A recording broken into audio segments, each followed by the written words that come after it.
Thank you all for being here this morning as we take another significant step for Seattle and for our region in how we address the problem of people who are cycling through our criminal justice system without the support that they need. The problems of high barrier individuals are real. We know that our homeless crisis is very complex. We also know that our criminal justice system is complex and that the intersection between behavioral health, substance abuse disorder, and the criminal justice system is some of the most complex issues we deal with. For a long time, we've known that our system was not working well enough for those people needing the greatest supports and the greatest accountability. We have too many people who've been cycling through the criminal justice system, and we have not been able to design the right interventions for that. We've also known that these complexities required focused attention from a range of stakeholders and support. No single jurisdiction oversees all of the tools, all of the programs, or the resources necessary to address these complex reforms. But it's clear that our city, as it's growing, as the challenges get larger in many ways, that we had to do something different and we had to do more. I knew that the Seattle Police Department, the City Attorney, King County Prosecutor, continue to work on public safety every day and address the issues in our growing city and our growing region. But we also knew we had to explore new strategies together, reforms and partnerships. We needed a more focused approach to have on repeat offenders and for those who are not receiving the appropriate interventions.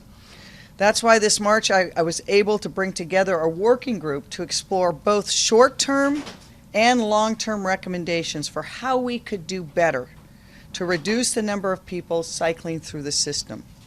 And let's be clear, that pattern was not good for the individuals, it was not good for communities, and it was not good for public safety. We had some of the highest cost interventions that were also the least effective.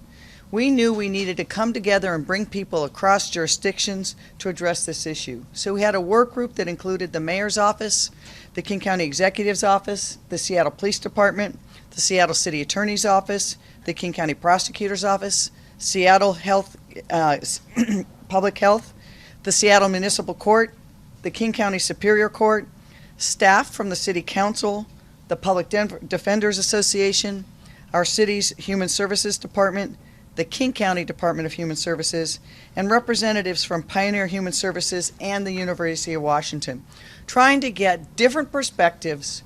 How do we do better for our community and for the people experiencing homelessness and people intersecting with the criminal justice system?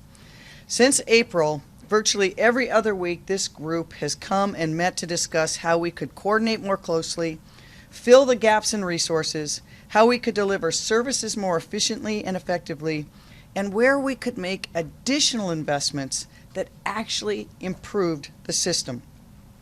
To be clear, there are other parts of the problem that we know we need to address long term, and there's many things that cities and counties alone cannot scale to address the size of the program.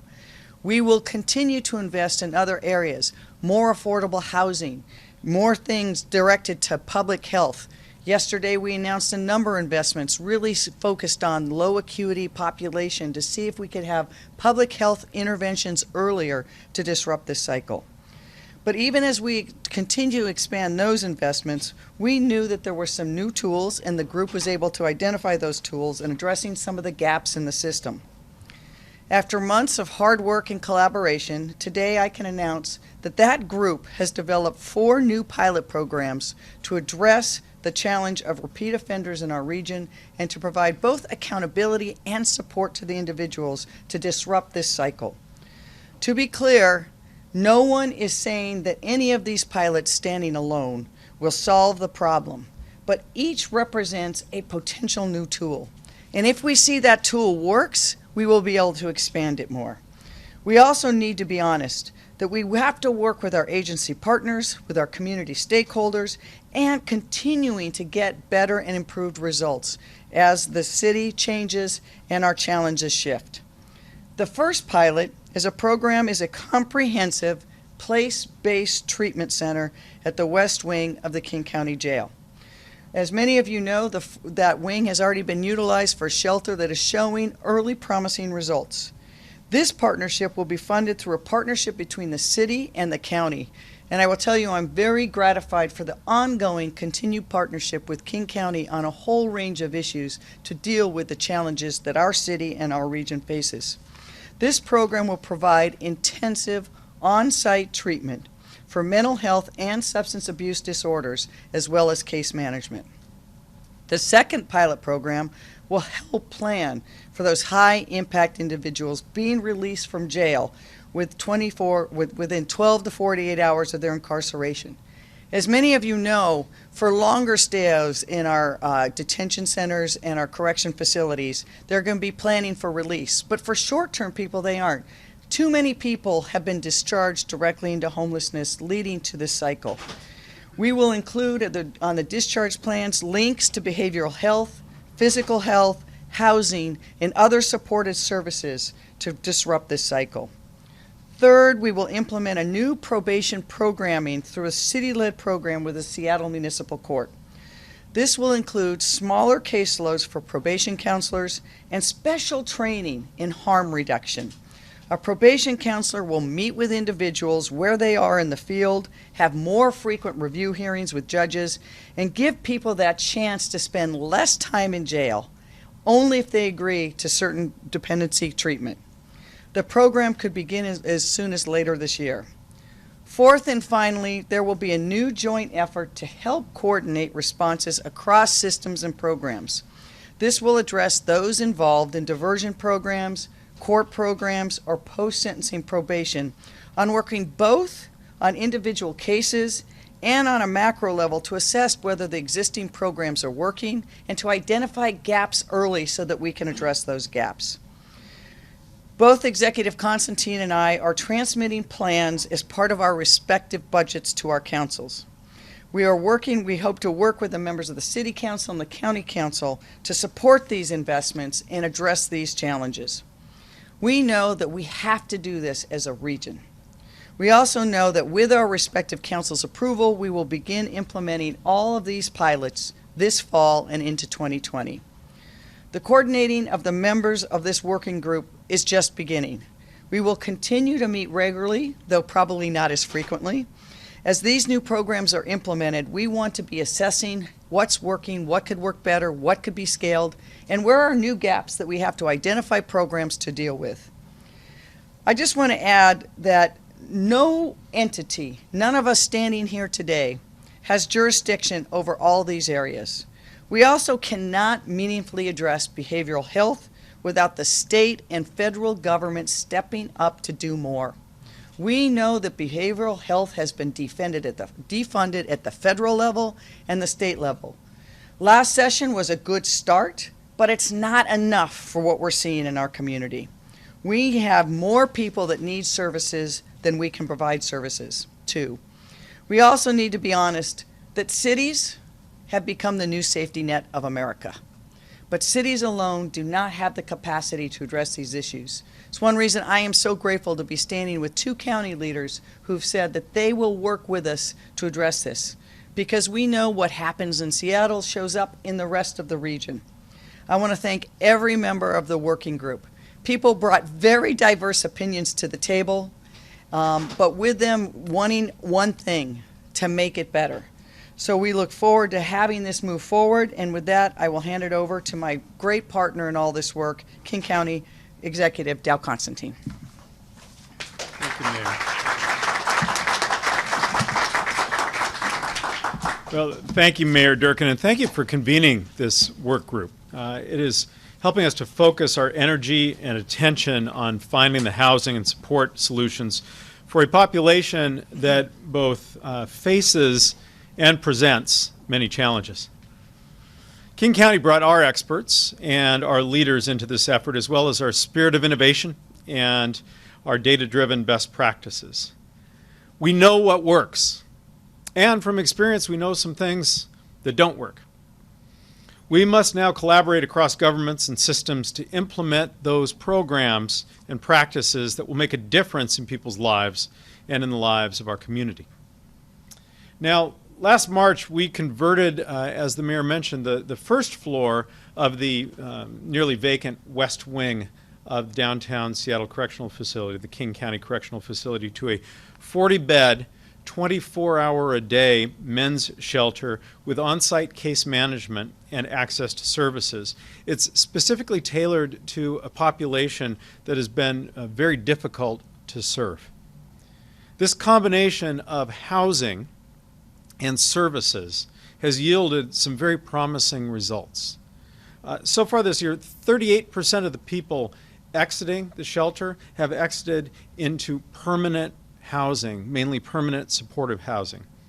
And that's significantly outperforming the system-wide average for housing placement for all shelters. Now, 38% may not seem impressive to you, but we are serving a population that's proven tremendously resistant to this transformation in the past, and we've found a way to get them off the streets, to get them stabilized and begin to have them move on with their lives. So it's an exciting innovation. This is what these pilots are about. We have to try new things if we're going to find paths to success.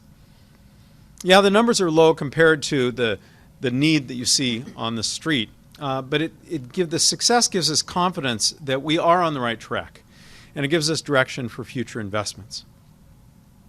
That success is due to our experienced and dedicated partner in the West Wing Shelter Project, and that's DESC. DESC is an agency that is dedicated to helping the most vulnerable and the most challenging to reach and to serve in our community. They will bring expertise as we announce today the opening of the second floor of the West Wing Enhanced Shelter to serve up to 60 people. People with unmet housing and behavioral health needs, and in this case, who also have repeated interactions with the criminal legal system. Let me be clear. This is not creating some kind of minimum security detention facility.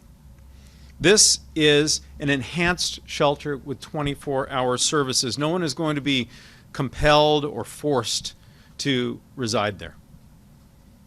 As they did at the original West Wing shelter, DESC will recruit known clients through a one-on-one outreach, encourage them to get indoors and to access, yes, a place to sleep every night, a place that you don't get kicked out of at 7 in the morning, a place to have a meal, a place to store your belongings, a place to have a shower and do your laundry, and just participate in the basic everyday activities that every person in this room gets to take for granted.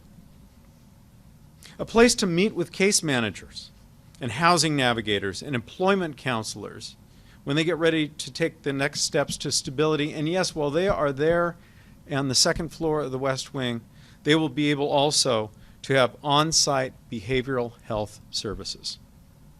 And it's a place to break down the isolation of homelessness and experience the community that every person needs. This expansion of the West Wing Enhanced Shelter will create a resource as well for case managers, for the jail staff and jail health staff who support the transition from detention back into the community, for the designated crisis responders whose job it is to evaluate those who are in distress, and the other shelter operators who meet individuals who need this level of assistance. This is a higher level of assistance. And it's really closing a gap that we have in our current shelter system where some people just can't be served by the shelters that exist right now. Today we're also announcing improved reentry and release planning from the King County Correctional Facility. So right now in the King County Jail Health staff will provide release planning for people who've been in jail 72 hours or longer. That includes referrals to housing or to shelter. It includes health and behavioral health services, includes community services. But most people are not in the King County Jail for 72 hours. And I don't think the public really realizes this. People are in there from 12 to 48 hours, and that means that those planning services have not been available to them. So to address that gap, we are launching another pilot, and that pilot is a new rapid reentry connector staffed by Jail Health to help people in that brief time that they are in the jail to facilitate connections to LEAD or another justice system program, to the West Wing Enhanced Shelter that I just talked about, if that's the appropriate place for them, or to other community services and supports that they might need to begin to change the trajectory of their life. We're also adding substance use disorder assessments in the jail to determine the best level of care and treatment. Helping with those connections improves their chance of success upon exiting the jail. And these services will build on programs currently available in the jail, like the medication-assisted treatment that we funded in our budget last year, and also the program that we are now implementing this year to help people be able to get onto that treatment while they're in jail if they come in addicted. For the medication-assisted treatment, nearly 500 people have been able to take advantage of that in King County Jail this year. The people we seek to serve with the initiatives we're announcing today face a lot of challenges. They have lived on the streets. They are not strangers to the police or the courts.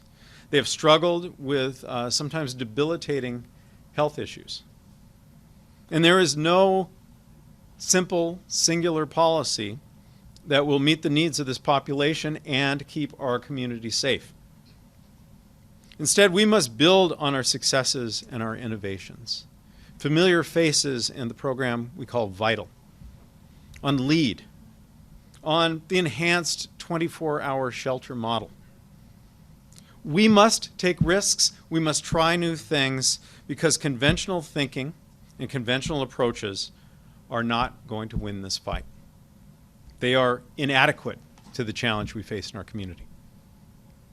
With our expansion of the West Wing Enhanced Shelter, we are partnering as well with the University of Washington, because we want rigorous evaluation. We want to know if it's working, and they're going to help us evaluate our performance, and then we will respond accordingly. This is a pilot, and we intend to learn from it. Finally, I want to note that September is National Recovery Month. It's just a reminder to all of us that people can and do achieve recovery, and everyone deserves the opportunity to reclaim their health and their future. Our new initiatives will open the door to that opportunity, and we stand ready to help all our residents succeed. Thank you.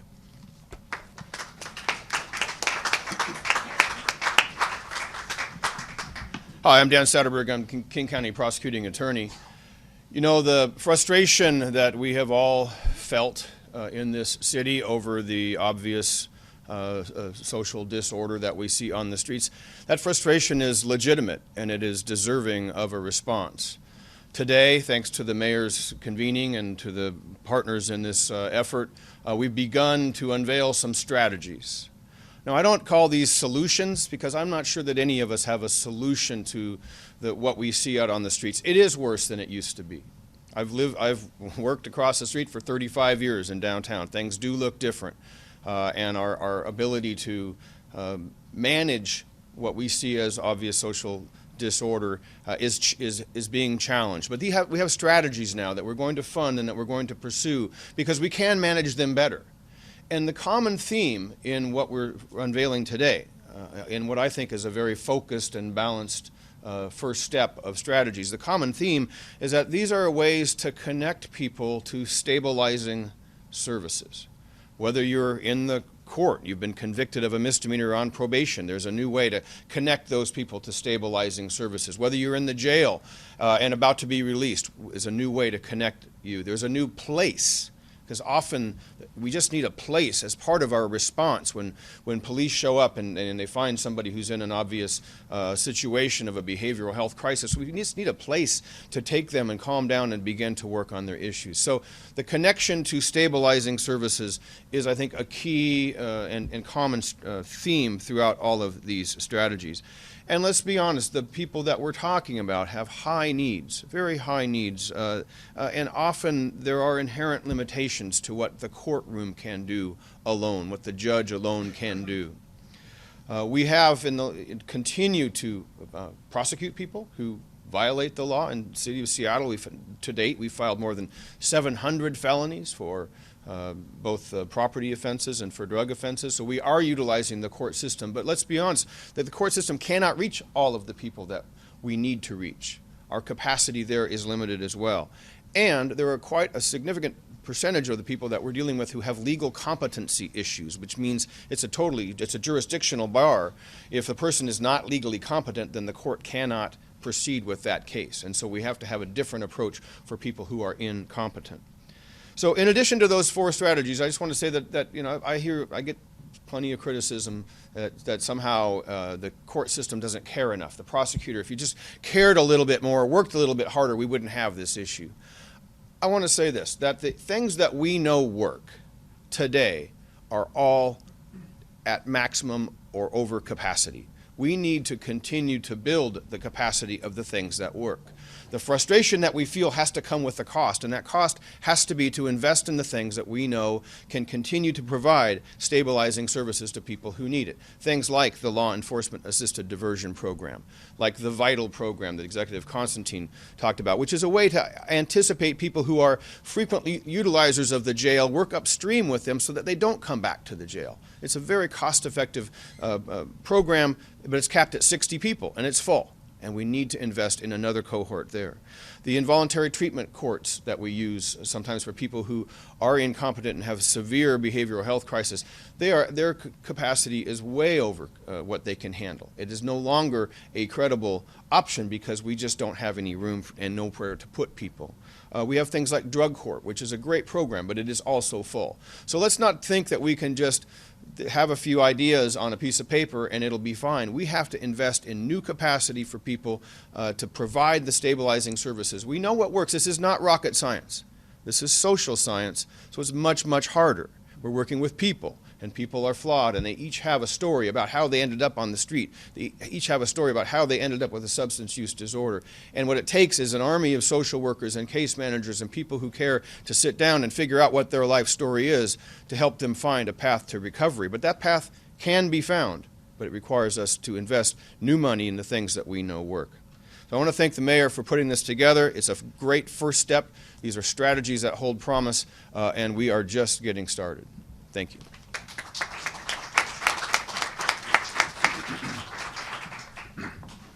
Thank you, Dan. Thank you, Mayor Durkin and Executive Constantine. This has been a really enlightening path that we've traveled over the last several months, and I want to thank 2 people in particular from my office, Deputy City Attorney John Shockett and our criminal chief, Kelly Harris, both here in the room today. They participated in the working group from day to day. And I can tell you, whether it was the electeds meeting or the working group, that there were serious conversations. No topic was left off the table. We examined the data. We looked at numbers. We looked at what works and what doesn't work. And then we looked at budget realities. And so I think that some of the takeaways from the draft report are that we know that the working group pretty quickly got to the conclusion that simply going with an incarceration model is not going to cure the high rates that we're seeing. That is appropriate for certain population members, but it's not going to solve the problems that we see on a larger scale on our streets. Instead, that we're going to apply data-driven strategies and try to deal with these problems together. These are problems, I want to add, that are faced by every city across the country. No jurisdiction in the United States has solved crime, and all have repeat offenders and mental illness and homelessness and drug addiction. That doesn't mean we shouldn't aim to fix it, and that's why I'm grateful for the conversation that has been unfolding, that finally we get to talk about the challenges that each of us face in our silo, if you will, get out of those silos and work together to help apply best practices and find out how can we better manage the problem. I think that we need to remember a couple of things. You heard from the felony prosecutor. I want you to know, for instance, that when there's focus on misdemeanor crime level, we should all keep in mind that there are no life sentences for misdemeanors. We need to keep in mind that in my office last year, we filed more criminal misdemeanor cases last year than any other year since 2011. Last year, I opposed an effort to defund probation, to cut it 95%. And in this program today, moving forward, we actually have a innovative concept called the high barrier probation program. Because we know from the data here that it's overwhelmingly successful for probation on the population as a whole. Of all of the misdemeanors that we deal with, 77% successfully complete probation. But this population, it's only about 17%. We clearly need something enhanced in probation that we don't have today. And my office is proud to partner with all the partners here and make sure that we bring these best remedies to bear and see if they work, see if they provide more solution. More help to the visible problems that we're all seeing every day. But I think, by closing out, batting cleanup here, there's probably very little that hasn't been said already. And I want to just add that, we are here, we're committed to this process, we're committed to seeing better results for everyone in Seattle, and hopefully that we can learn from other cities, our sister cities across the country, and provide some feedback for them as well. With that, I do hope that both of our councils will support the initiative put forward by Mayor Durkin and Executive Constantine. There are some real tangible costs to the things that we're trying to do. We all know that we don't have sufficient resources to address the problems that we have, and it's going to take the city and the county working together to step up and provide the resources that are not coming from the federal government, that are lacking at the state level as well. So with that, I want to, turn this back over to Mayor Durkin and for questions and answers. Thank you very much. So we'll turn it over to question and answers in just a minute, but I just want to emphasize again that working with this working group, the plan was, where are those gaps in the system? Knowing we could not close each of them, but bringing the people responsible for the different components, 2 different court systems, 2 different prosecuting attorneys, city and county human services departments, bringing people together to say, where are those gaps? Making sure King County public defenders were in the room and social support people were in the room so that we could say, where are the holistic approach? None of these pilots stands alone. Each of them represents a continuum of services that we're trying to do to make sure that as people come out of jails, they get supports they needed so they don't go right back into the community and commit crimes. For those that are the highest barrier of individuals who are cycling through the system and causing the most impacts on communities, having a new facility, 60 beds, that can actually deal with the behavioral health issues that those people are manifesting in the community.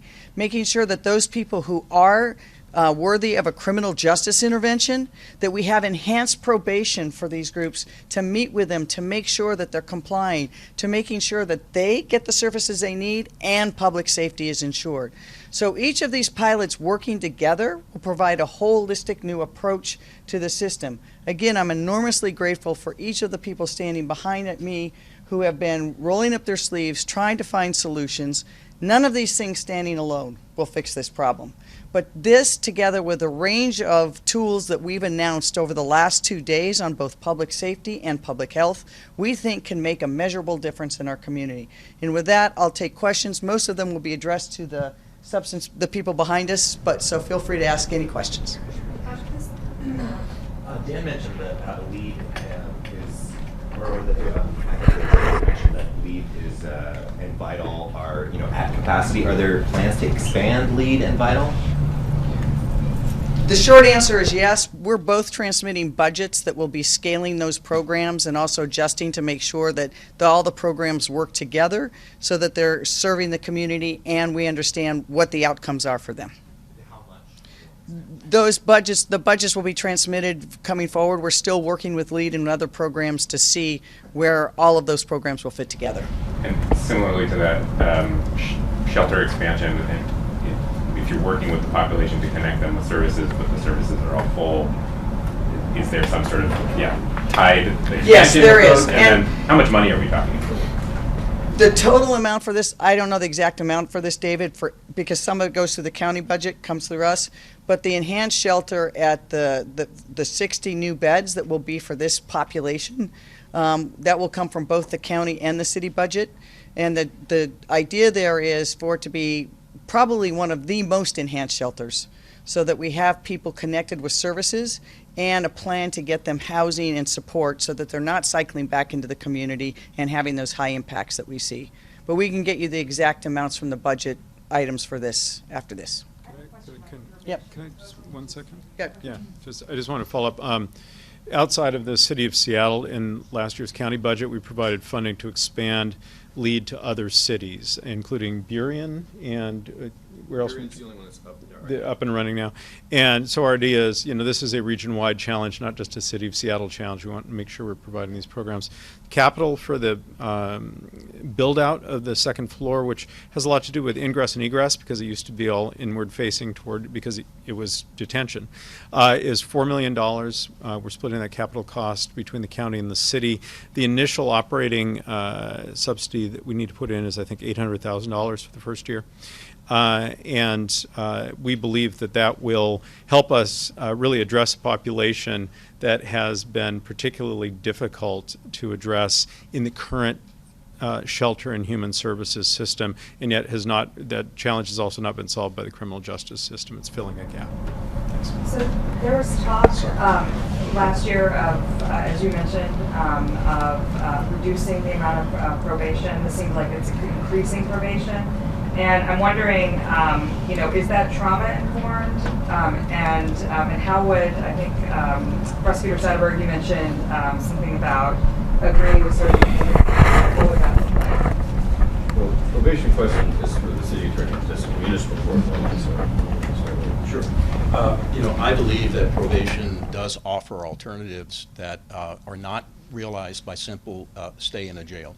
And what we have learned throughout this process, of course, though, is that our probation department is underfunded. So the last thing that we should do is to give up on it and walk away from it. And instead, and one of the findings of this group was that it does need more resources in order to better track the high demand population that we're talking about here, to have effective case management for individuals. That's really what's required. How is that different? I mean, it seems to me that LEAD is the program that does that sort of work now. Putting that in the criminal justice system, does that, how is that going to be effective? Well, and can you speak to the question of treatment? Sure. For instance, LEAD, the ability of a court of probation, which has a suspended sentence and a court order behind it, to demand, for instance, random UAs. Those are the kinds of it's the balance, if you will, of treatment together with some consequences, monitoring, and trying to make certain that this is being followed. LEAD does that, but perhaps with a softer touch, and we're talking about a challenging population that does need the specter of a court intervention. A revocation hearing can follow when someone doesn't comply with the terms of their probation, and the probation staff need to be able to do a more thorough job in tracking and monitoring people when they have been released from custody and out into probation. That's one of the takeaways from this working group. So, I mean, does that possibly set up the situation where people are not meeting their probation and then are just ending up back in jail and we haven't made much progress? We have a revocation calendar at the municipal court, and that again is one of the, it's a carrot and stick, if you will. We have to try and apply the best science, the best data, but public safety remains the #1 objective in all of this, whether you're talking rehabilitation and techniques that are being monitored through probation. At the end of the day, we have to be able to say that this untreated or the addiction or mental health issues that are continuing to be unaddressed on the street, we do have to take public safety first, and a probation officer is going to be able to bring noncompliance to our attention so that probation can be revoked, sentencing reimposed as necessary. I'm going to just add something up to that, and then we're going to see if we can get other people have questions. The other thing probation offers, which people seem to forget, is if you eliminate probation, it means people spend more time in jail. Probation is an alternative to incarceration. And usually what the municipal court will do is have split sentences or a suspended sentence so that you try to give someone something other than what we know is the most expensive and the less effective system for getting people the help and treatment they need and ensuring public safety. If you eliminate probation, what we heard from the judges is then our only alternative will be to sentence people to longer time in jail. I don't think there's anybody who thinks that's a positive solution. I think there was more question back here. Pilots, they depend on additional funding. Can any changes go forward immediately? And if they all depend on the council approvals, then where would the funding come from? There will be in our respective budgets, and they will be within the monies we have to allocate within our budgets. So it'll be new funding in the sense that they were not in last year's budget or the endorsed budget in the city or the executive's budget, but they will require council approval. I have a question for Pete and Dan, if you guys can address this. There's been high-profile cases of those who've been in and out of the system, often who've assaulted people on city streets, and often that ends up being the competency issue. Do any of these proposals help with that, or is that a state issue? What do you need to address those? So competency is not a medical test, it's a legal test. It is, do you understand the nature of the court proceedings? Can you help your attorney in defending yourself? And if you can't meet those tests, then the court cannot proceed, and then we have to look at an array of other options. But as I said before, the involuntary treatment process, which is a different civil process, does not always accept the people who are not competent. So there's a real population of people who can't be reached by the criminal jurisdiction and also cannot be committed by the civil jurisdiction. So there's a lot of work that's known as the true blood work that's going on right now to try to fill that gap. But it's a real challenge for a lot of people, and the capacity that we have in the community-based programs certainly needs to be expanded as well as within both court systems. So If they can't be involuntarily committed, they have to leave the jail as well, right? This is suspended. The case is dismissed if a person is not competent, and they would walk out of the court basically untouchable by the criminal jurisdiction and not committable by the civil. So that's a fairly significant percentage of the people that we're talking about, and we need a special approach for them. And it's going to have to be more voluntary because we can't coerce them to do something if we can't convict them of a crime. And how do you get to that? Is that something we get to at the local level or at the state level? There are a number of different efforts going on right now. It's not specifically addressed by these strategies. Okay. Executive, you mentioned the shelter in the jail is not, you said it's not a minimum security, but how do you compel people to take advantage of that? You don't. People are referred by courts. We might connect them as they're coming out of the jail. DESC knows who the people are, who are the audience, the intended population for this shelter. They're people who have a lot of challenges, who are living out on the streets and who are committing a lot of crimes, being arrested for generally petty crimes over time. And it might even be a police officer who's throwing up her hands and saying, I've arrested this person 4 times this month for shoplifting. DSC, do you know them? Would you have a space for them? What it is not is a place for judges to send someone or for a cop to take someone and say, if you don't stay here, you're going to jail. That's not the kind of operation DESC runs, right?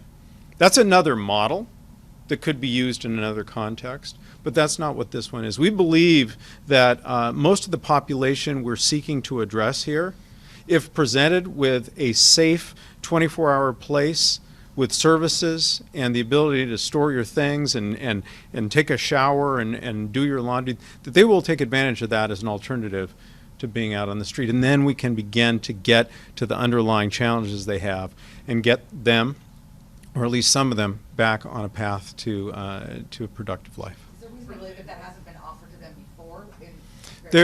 I think that, so I mentioned that we have these systems. So we have the criminal justice system, and you have people cycling through, but their behavior ultimately doesn't change because they have these underlying challenges. Then you have a human service system that's set up to serve the homeless population broadly, but has difficulty serving people whose behavior is really challenging, right? that they're not going to be allowed to stay in those shelters if they're causing trouble. So we're trying to create a place for the people who the justice system is seeing over and over again, and to break that cycle and to get them out of the cycle of committing crimes, and to deal with their underlying what will generally be behavioral health challenges, and get them into stable, permanent housing. For either the mayor or the county executive, you announced a number of ideas yesterday, announcing a number of ideas today. There seems to be no shortage of ideas on how to deal with the homeless population or the opioid crisis. But last week you announced this plan to create this new government entity. If you guys are putting out ideas after ideas from both the county and the city, does that make this idea of creating another layer of government irrelevant? First of all, I take issue with the characterization as another layer of government. What we're doing is consolidating the provision of services, the monitoring, the data collection in a single place where we can have accountability and more efficiency. But second of all, I said that conventionality is not going to solve this problem, that we have to be pursuing new ideas and addressing the gaps in the system, just like the ones I just described to you. And that is what we are doing here. A lot of this is becoming ripe now because we've been working on it for a year or 2 years, starting with the One Table effort and before. And so we are not going to be held back by the fact that some of the ideas we're trying have not been tried before. We're not going to be held back by the fact that some people might object to us going in a new direction, because I think we have to do these things if we're going to solve a problem on the scale that we see out here on the streets. Can I just follow up on that? It's also more than ideas. These are programs. And they come from the frontline providers who know where the gaps are. And they come from communities who know where the gaps are. For example, yesterday when we announced Health One, we know that our fire and police in the city of Seattle are called, 5 of the most frequent locations are 3 of our largest shelters and 2 of our permanent supportive housing. We know those calls come, so when we announce a plan to make sure that we have nurses in those facilities, that will create the connectivity we need, that if a high barrier person, a person who's cycling through the system comes, they may not be able to make it in that shelter, but they can call and make sure that person gets to this place, which will have more treatment. This new shelter is specifically designed for those individuals that we have not been able to reach, but who are cycling through the system. If you go into the neighborhoods and communities or the shelters, everybody knows who these populations are. They're back on the streets, and they're having the same symptoms and having the same impacts, but they're suffering from the same things. If we don't address the human reality under this, we won't succeed. I will tell you that in talking to people throughout the city of Seattle and in this region, there is no family that hasn't been touched by the issue of behavioral health, whether that's substance abuse disorder or mental health challenges. People understand that, but we're dealing with people that do not have the resources that other people have to actually deal with that on a healthcare basis. So we have to provide in our system the resources we know will make a difference for that population, because others have stepped away from that obligation. So if we have nurses in our shelter system, they will be able to help identify people and reduce the number of times police and fire are called. They'll be able to refer people to this shelter system. If we have a place for high barrier individuals to go, the people that we know are cycling through the system, we can finally get them stabilized and have the red flags to know when they need it. If we have probation that has enhanced abilities to deal with a population where we've decided a criminal justice intervention is the right intervention, both for that person and for public safety, we have an alternative to make sure that when they're released from their municipal court sentence, whether that's 3 months, 6 months, or 12 months, they're not just right back on the street doing the same thing. So we have to attack this at every level, and we have to be real about the resources we have. So they're not just ideas, they are programs to address the real problems that we are seeing in this city, on the streets, in our shelters, in our neighborhoods. And until we try those things, we won't know how much difference they make, but we know what the problem is. We know how to fix it. Now we're trying to scale it. And with that, I'm going to let someone who hasn't answered a question ask a question. Putting them in this facility, is that going to lower the number of repeat offenders and lower the number of repeat offenses? Is this the goal? The short answer is yes, and I will let the municipal court people why they think this is a strategy that will help do it. Our problem has been, what do you do with an offender once you've got a plan laid out about what is needed to address the underlying behavior? There are very, very limited resources, and as we know from Prosecutor Satterberg, the resources we have are filled to the max. So this is an enhanced setting at the jail with services provided. It is something that doesn't exist now. It does appear to meet the needs of this high barrier population that we're talking about, and it does show the greatest opportunities for success. So our prosecutors will then offer opportunities for incarceration versus actual treatment. Instead of being in a locked jail cell, to actually be in a wing of the county jail that is providing services. Case managers that are assigned and that are actually following a prescribed treatment program with that person. That has to yield better results because that's a resource that doesn't exist now. It gives our prosecutors one more option to suggest to the court and to defense counsel. And if we can get the defense counsel and the courts to come along with this as well, these are greater opportunities than simple incarceration. They're going to be more effective, less expensive, and ultimately have better outcomes. What's the message to people going downtown, business owners who have been living this cycle? What can you share that you hope that they get out of what you shared in all of this today? What's the message that people living? Our message is, we hear you, we're living this every day too, and we're taking firm steps to address the unmet challenge. And, you know, not everything we do is going to work perfectly, but we are going to keep identifying those things we can do to make the community safer and cleaner and to help individuals reclaim their lives. If you give people a chance to do better and to become better, if they reject that chance and don't listen, what happens? Right. You have the same system you have now. Thank you. Thank you. That's it. Thank you very much.